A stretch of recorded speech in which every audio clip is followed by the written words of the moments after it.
Hello and welcome. This is Couples Drive, where married couples share their stories from when they met, courted, got married, and beyond. I'm your host, Atuboyan. This week, we're picking up from where we left off with Pastor Godwin and his wife, Gifty Ampofo. This is part 2 of my ride with them. Take a look.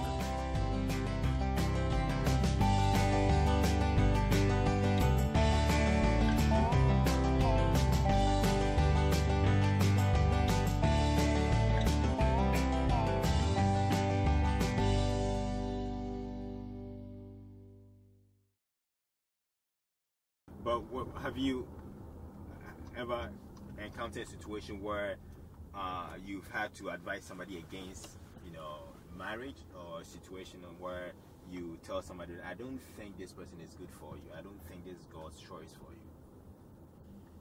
for you. Yes, we've had instances like that, but we still left the decision to the individual to make. But we gave them the warning signs that we saw. We gave them every point that we have that in a way kind of like counters what the decision they are going to make, and then left the choice for them. Some heeded the advice, some did not. In the way we've done our part as children of God to have been able to give you wise counsel based on what we see, based on what we're being led to do. Yes. And are those people still married? The ones that were cautioned who didn't listen? Yeah. Oh, they came to say, you told us so. I see. In those instances. But that is where we are coming from, saying that even as children of God, if we've preempted God, we are still able to go back to Him and ask for grace, and also go back to His word and say, oh, this is what you said it should have been. That's not how we've worked it out. But now we want to listen to you. And we do believe that He's able to do something new again. But if not, most people have a hard time because of the disappointment to just let go of the past and chart a new course. And I think that makes the marriage not successful. Now, what boundaries do you advise people courting and people dating to put in place? I think you can answer this question very well. Well, I think that we have this, he coined something from the fire department. Right. And he said, fire, and I think you should do better at that. I picked this diagram from the fire department, where the fire department says that 3 elements makes fire or starts a fire: oxygen, fuel, and heat. And so they put it in a diagram. So when they go to the scene, they try to eliminate one of those elements, and then the fire is out. So bringing that diagram into the perspective of marriage, if you have a perfect gentleman who is very passionate, and you have another woman who is also passionate, very, very young, full of energy, has hormones running through them, and then you give them the perfect environment, the perfect atmosphere, definitely they are going to be able to fall. Sin is going to pop up. So the boundaries that we place, or the caution I would say that we give to young ones attempting to get into marriage, is for them to watch the environment. The environment, because all things being equal, if the environment is conducive, and as human as we are, we're definitely going to fall. A good example is when David, who is a king, supposed to have gone to war, but he was sitting at home, relaxing in a perfect environment, and as a king who has all resources to his at his beck and call, was patrolling the palace and the city, and then saw this naked woman. And we all know the story. Yeah. At the end of the day, it happened to David. So if it happened to David, it can happen to everybody. And so that is one of the boundaries that we tell people, that, you know what, you have blood running through your veins. You have emotions. You have affection. And so don't leave yourselves in an enclosed environment where the atmosphere is perfect for sin to brew. Yeah, and I think that for spiritual people, for Christians, sometimes we over spiritualize factual things. Where if there's attraction between two people who are intending to marry, most of the conversation is about affection and, you know, trying to show that we care for each other. And so we have to be realistic and say that you cannot do certain things and expect the outcome to be different. You know, and because we are Christians, it's becoming hard. Well, can you give an example of that? Don't do certain things and expect the outcome to be different. Like, well, let's say, you know, it's my birthday and you were trying to show me how much you care for me. So you set this card, this flower, this teddy, you know, you come with, you know, champagne and there's music in the background. It's just the two of us. And you're sitting on the couch with your head with each other, and all the language is how I love you, how beautiful you are, how affectionate you are. And we're going to think that we're just going to be hugging and get up and go. You know, it doesn't work like that. The fact is, if there's physical attraction between the two of us, and if we are very affectionate towards each other, we might not have boundaries because of, oh, it's your birthday, so a little hug here, a little kiss here, and what next follows, you know? And so the thing is, maybe actual physical, sexual things may not have happened, but what about our mindset? What is happening in our hearts, you know, and all that? And we would have set each other up for that condition to prevail. And looking at what Jesus said, that if you look at a woman lustfully, you have committed adultery with the person. I mean, he raises the standard even higher. And so if the atmosphere is ripe, the way things turn out to be can be sinful. Yeah. So what do you think then is the biggest problem with young women today when it comes to marriage or something? I think that we are letting society define for us who we're supposed to be with. We are letting our friends be the standards we are measuring up to. So you look at us, we have an erroneous impression of our marriage being a fairy tale. He has to go on his knees to propose publicly for everybody to see. Oh, my wedding has to be more than what my predecessor did. Are you saying that's wrong? Going on your knees? No. But we don't have to go on our knees. Can you repeat that? I was asking her if she thought. I'm not, you know, I'm just saying, I'm not saying. Did he go on his knees? They don't want to go there. No, but I'm saying that we have this fairy tale notion of what marriage should be, and these are the theatrics that are coming across as everybody has to do it. So we are following a certain norm, and we are failing to be individuals in our own way of entering into marriage. And so society has determined what kind of job or career the man has to have, what he has to possess. But the question is, what is God bringing to me? Who is it that can be a blessing to me? Who am I able to be a helper to? Those questions are not being asked. What am I bringing into the marriage that will help us survive in hardship? So the fairy tale is closing our eyes to the reality. And there are so many warning signs that we are seeing that these young people are not paying attention to. Because, oh, when he marries me, he will change. And then there is the disappointment. So I think this notion But people do change though, don't they? If we're going to go statistically, absence of Christ, you cannot change a human being. Right. I see. It will be a 9-day wonder. And so the change is the God factor. If you take God out of it, I'm afraid it will just be a pretense, and then the reality will hit you. Yeah, you're right. Yeah. I see. Pastor. Yes, sir. Can you, do you think it's the same with men nowadays, or what do you think is the biggest problem for young men or anyone who is actually thinking of marriage? Yeah, in a way, there are traces that's of my misgiving that I think it's common to both men and women. But I would also want to say that sometimes they are impatient. I'm talking about the men. The men. Yeah, as soon as we've made up our minds to marry, that's it. We start to look, and without investing, like I said earlier, time into prayer and seeking the face of God and so on. So, impatience in a way is also a contributing factor. Yeah. And I wanted to add that I think that the men also, some of them are not preparing.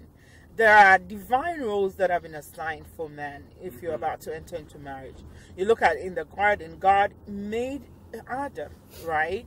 And before he brought Eve, and Adam was given the land to till and work it, meaning that he was supposed to be a breadwinner before the woman came. Now you look at some men and they have no plan in place. It's like, well, what is your short-term goal for the next 2 years? What is your long-term goal? They have no plan. What are you expecting your wedding budget to be? They don't have anything in place. And he's proposing, but the ring was bought with a loan. The marriage is with a loan. And, and there they get married and there's quarrels about finances. Right. Whereas if you and then in the marriage, he wants the woman to submit. I'm not saying the woman should submit because you're a breadwinner, but there are certain things that God put in place so that his word would not fail. And one of it is you have to be the head. Headship is not just verbal. Headship is demonstrative. And so you see some of the young men, and they're just running into marriage, but they have nothing that they've saved. They have nothing that they are contributing. Everything is about a loan. And there they are quarrels because we cannot fund what we have spent in the marriage.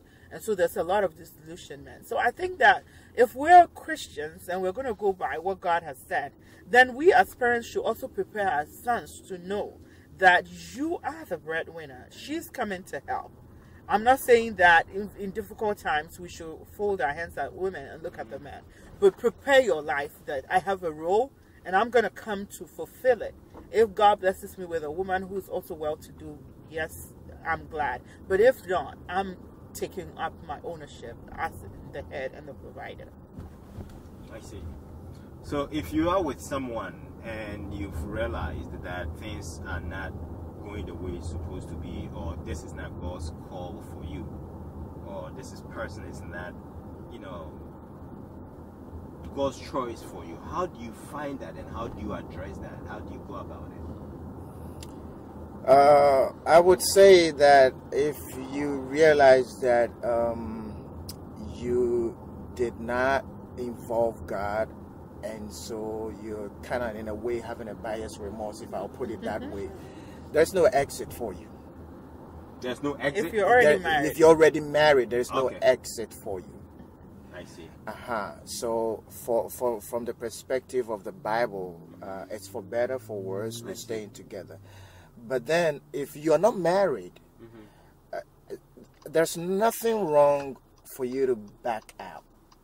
Okay. There's nothing absolutely wrong for you to back out. I mean, all you have to do is find a nice way of saying that, you know what, I think we need to talk. A, B, and C, bring everything to the table.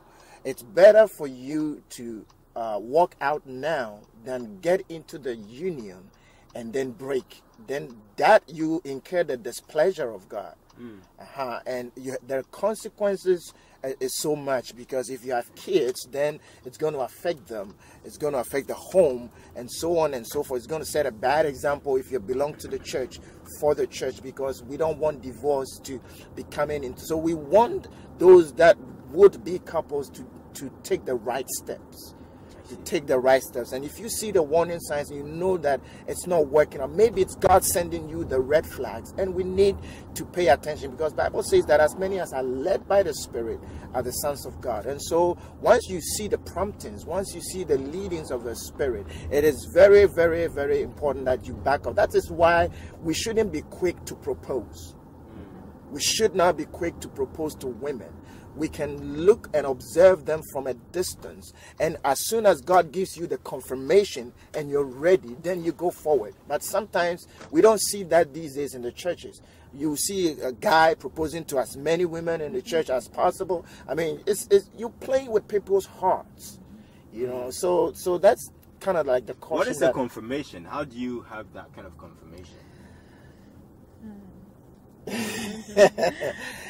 I think that ideally everybody should have an idea Right. of who they think will be suitable to them. You know, Bible says that the desires of the righteous, right? If we go according to what He gives us our heart desires. So there's nothing wrong with desiring. Like if you are an extrovert and you decide, you know what, I think two of us will be too much. So I'm looking for a quiet. Oh, so you are an extrovert? I am. Okay. So, you know, definitely two of us will be too much. You know, my son is an extrovert. Oh, yeah. And Okay. both of us, we are a blend. So you can tell. So, you know, there are certain things that there's nothing wrong with you just, you know, asking yourself, you know, you look at other marriages, you look at other people and say, no, this is not what I want for myself. And some people are maybe a role model for you, and like, I pray to grow up to be like these people. There's really nothing wrong with that. But the confirmation comes in, what is the inner peace that you get from your association with this person? And also the question is, how are they contributing to your life? And there are certain things that you can sometimes test people and see. Certain principles that you share, you can ask their opinion of it. Like if you have a friend, a female friend, and she's showing disrespect to a parent, to me that is a red flag. I'm going to advise you, I think you may have a point, but you know, we are Christians, and biblically you have to show respect to your parent. And you know, she may recognize that, you know what, I may have been upset, and so yeah, what you said, but if they're going and going, what's the big deal and all that? What is your ideology about respect? Today it's a disrespect toward a parent. What about if it turns towards you? And sometimes we are not able to put these things into perspective. So to me, the confirmation is, what are the values that you are looking for? And as you pray, what is the inner peace you have concerning that person? And because we are spiritual, we also connect. Where is the connection that you have with a person? I feel like all these things are holistic things that come into play for you to be very satisfied that this is where God is leading you. Does the church endorse prenup? I think that as a church, we definitely do not endorse prenup. But we also endorse you owning up.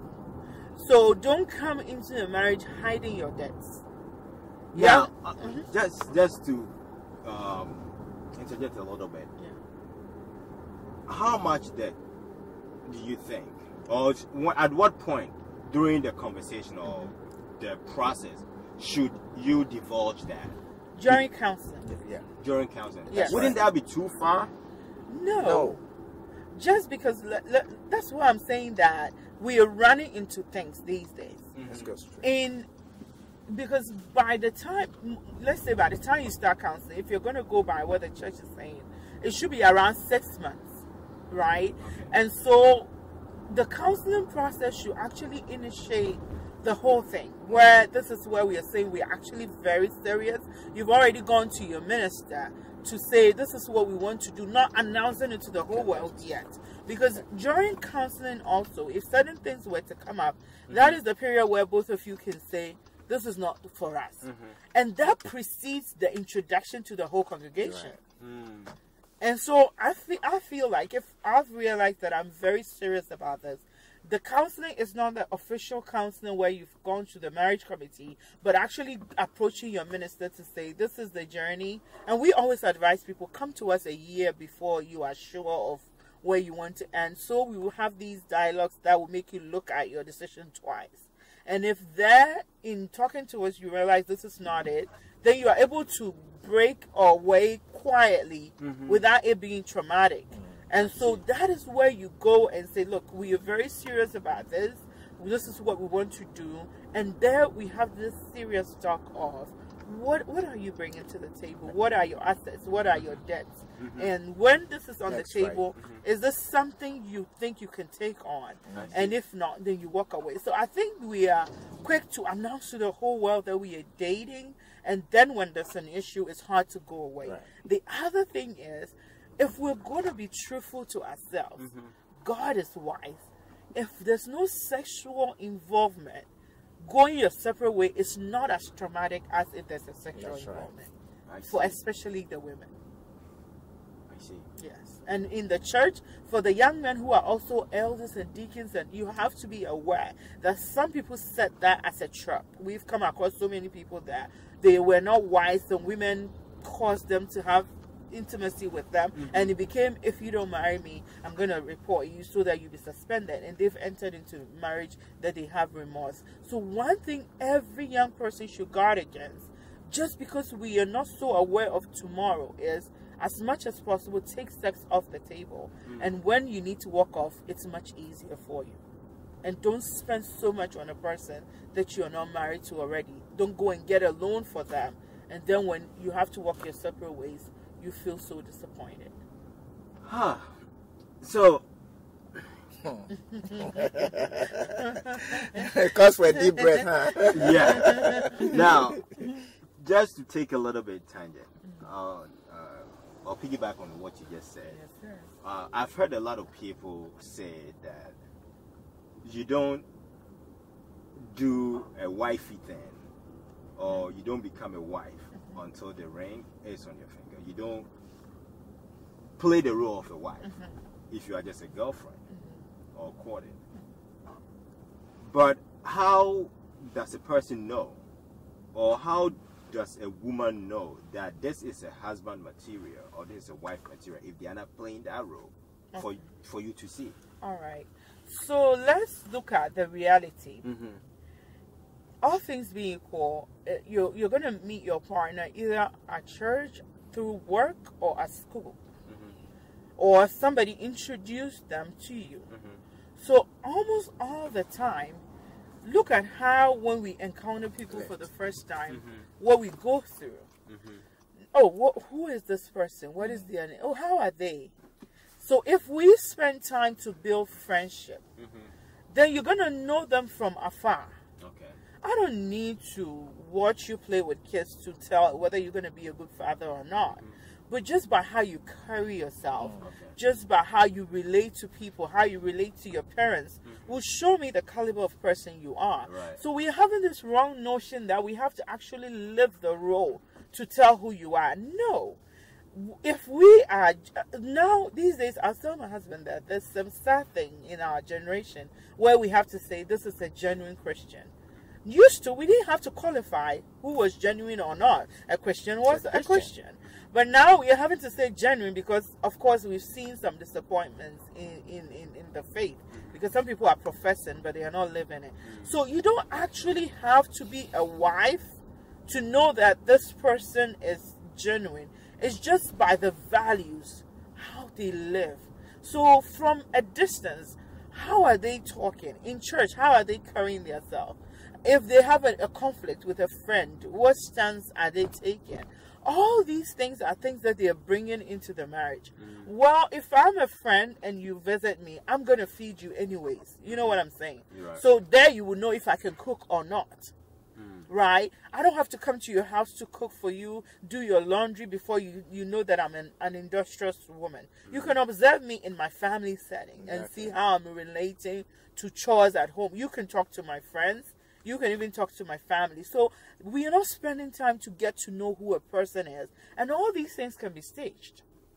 I could get a friend to cook for me. You come and eat. You think I cooked it. And I did. So how do you know that? If for instance, you're going to visit somebody that you are interested in marrying, and you go, the food is ready. You don't know if it's coming from a restaurant or so. Exactly. How do you really tell? But this is the thing. This is how we recommend courtship should be done. Right. Get a chaperone.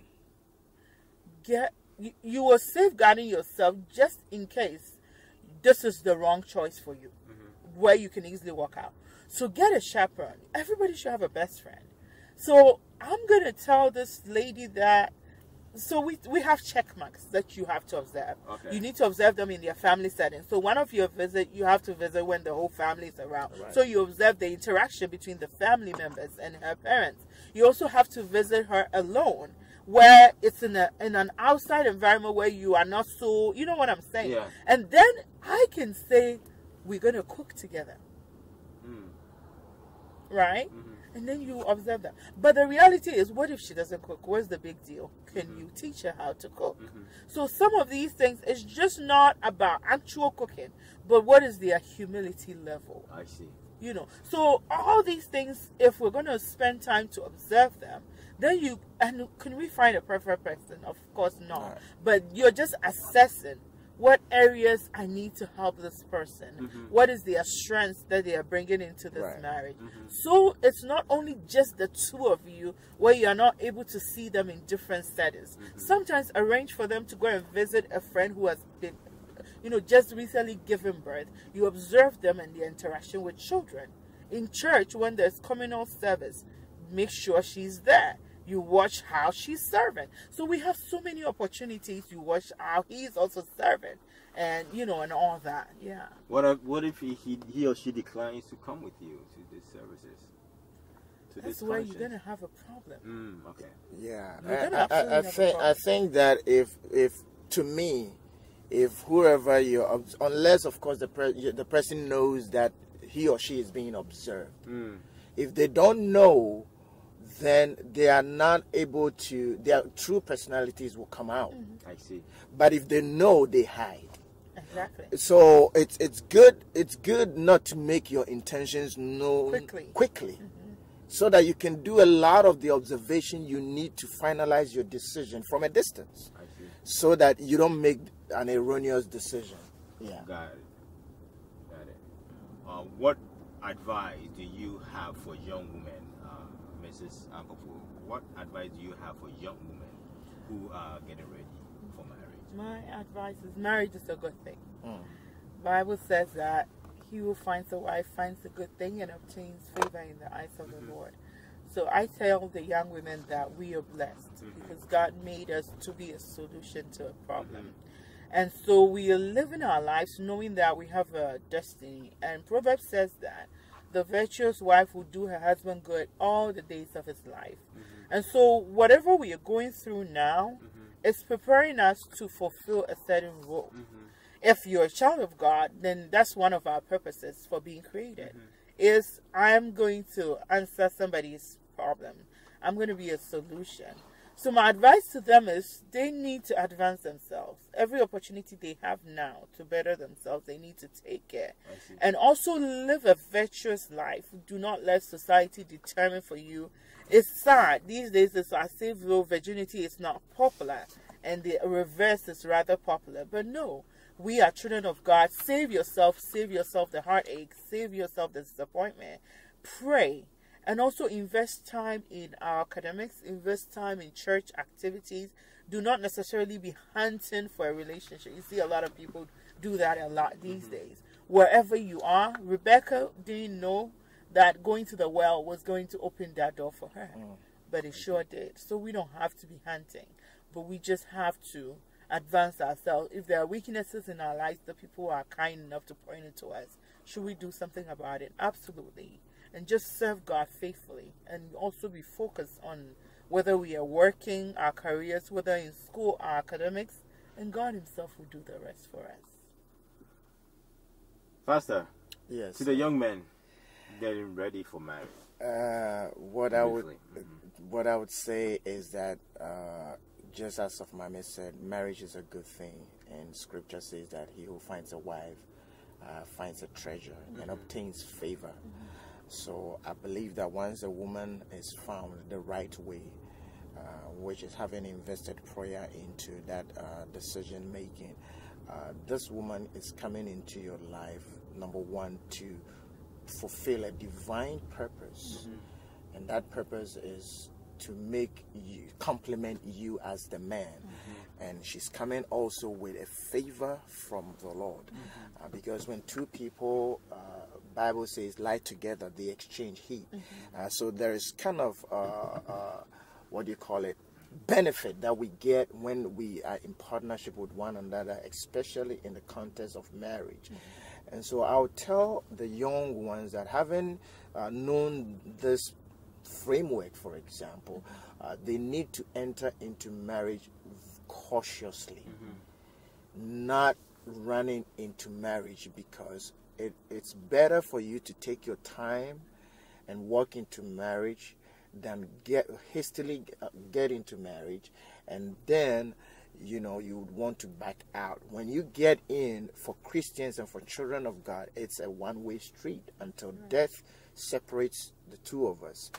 It's not gonna happen. So a lot of planning is necessary. A lot of praying is necessary.